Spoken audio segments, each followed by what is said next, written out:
What's going on, guys? It has been a while since I was supposed to do this video, but you know how life goes. It'll throw you some shit, you get thrown off of some shit, and then you go back to the old shit that you were working on. But I digress. A couple weeks ago, I made a video called my favorite album from each year I've been alive, and I said I was going to do a part 2 for 2011 through 2021.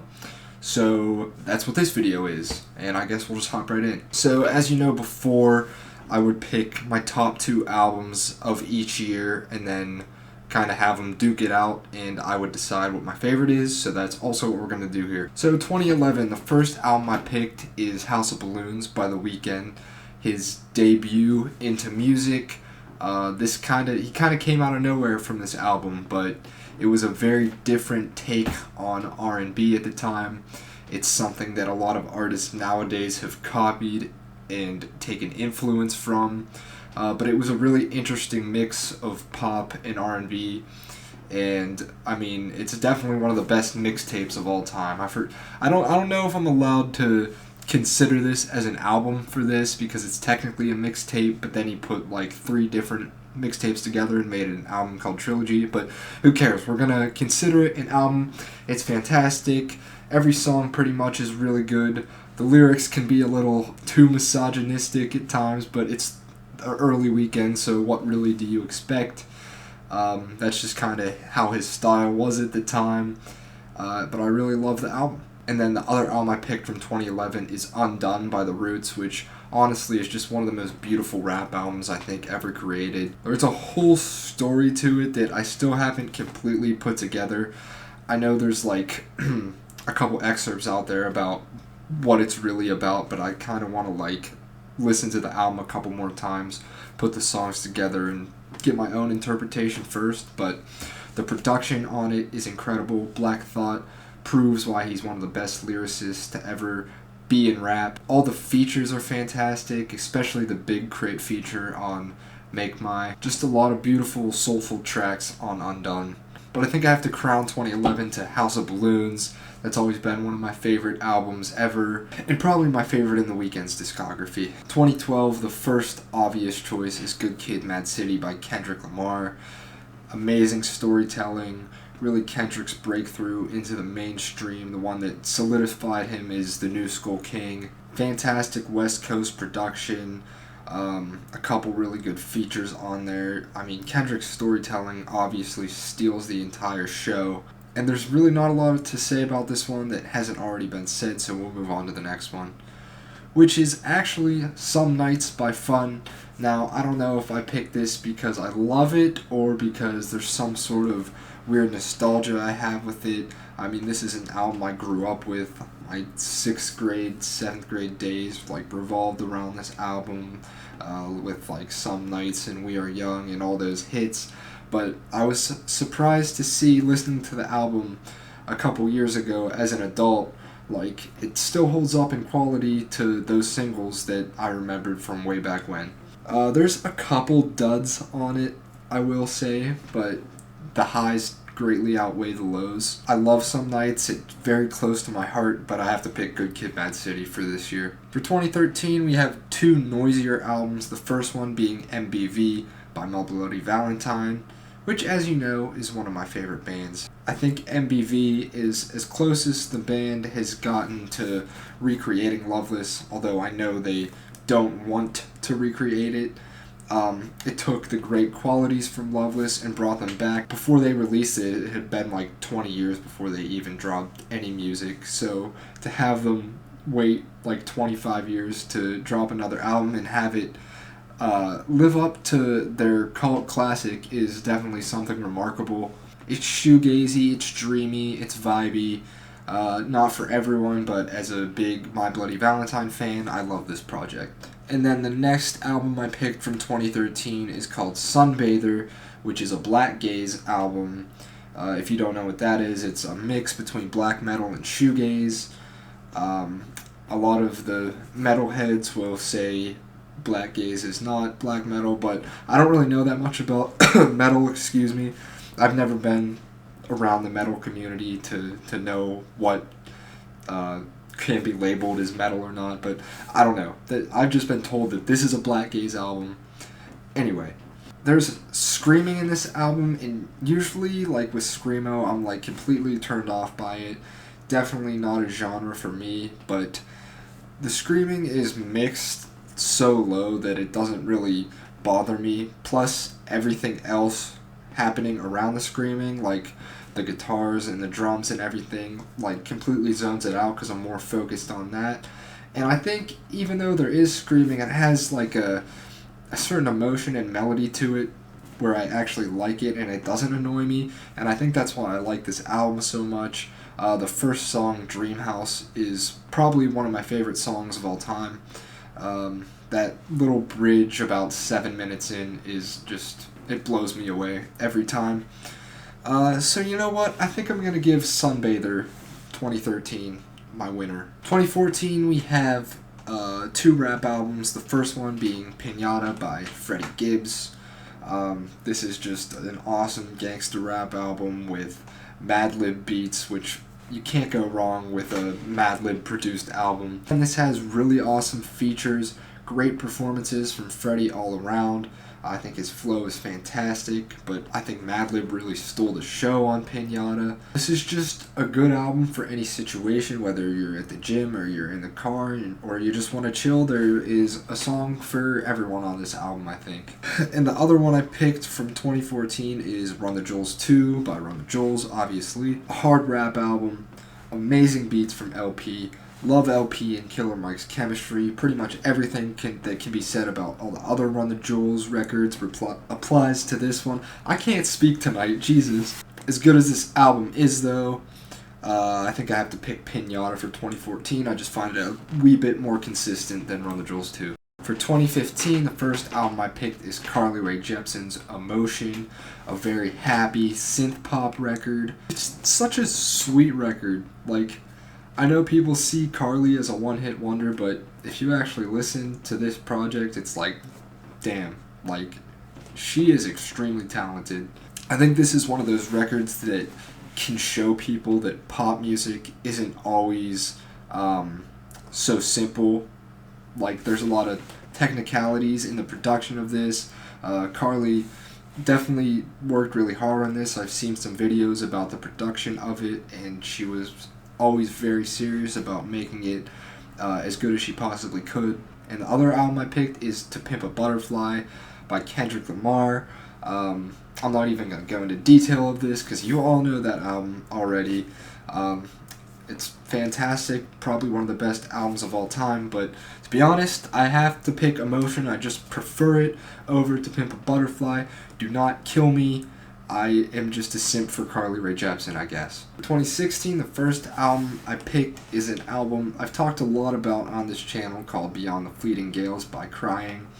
Album that combines hard rock, power pop, twee, a bunch of other things. Some of the songs sound like they could be in like a cheesy 2000s like McDonald's commercial, but I mean, like, some of those songs slap.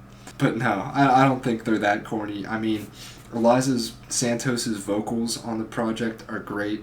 I think her lyricism is fantastic, which is something in happy music, which I find happens a lot, is that the lyrics will be like way too corny, and then like the happiness in the music just is like lame to me, I guess. But with this band, I don't really feel that way. I think the lyrics talk about some touchy subject matter and are very introspective and deep, and I think it pays off very well in the grand scheme of things. And the other album I picked is my favorite Kanye album, The Life of Pablo. This is just the most Kanye album ever.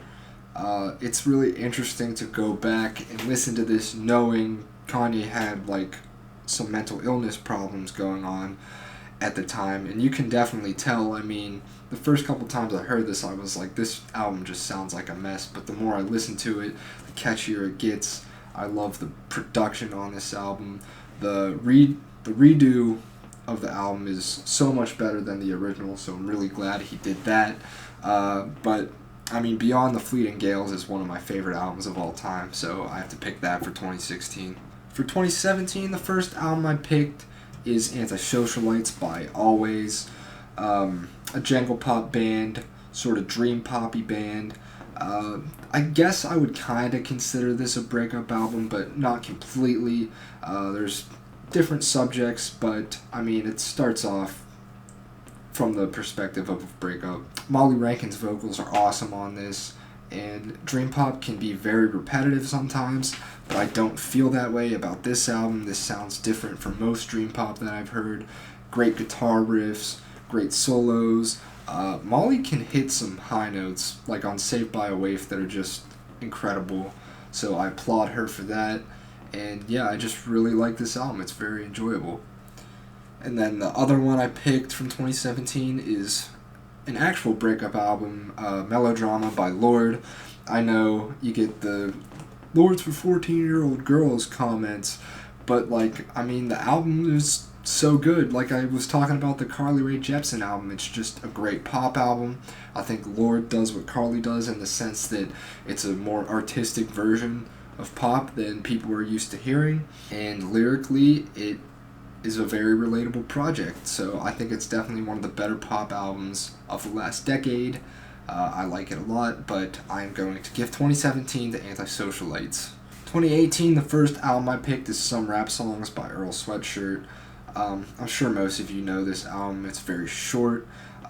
It was one of my first introductions to the slums movement of hip-hop, which I'm still not completely fond of, but there's a couple artists and albums that I really like from that area of hip-hop, this being one of them. Earl's lyrics you can just dissect for days. It's just a very depressing album, even though it might not come off like that at first. Like, the first time I heard it, I thought it was so weird. The first couple times I heard it, I just didn't like it at all, but eventually it clicked with me, and every song was just like, damn, even though it was only like a minute runtime for each track. But I think those beats fit perfectly with Earl's vocal delivery, and I really like the vibe of it.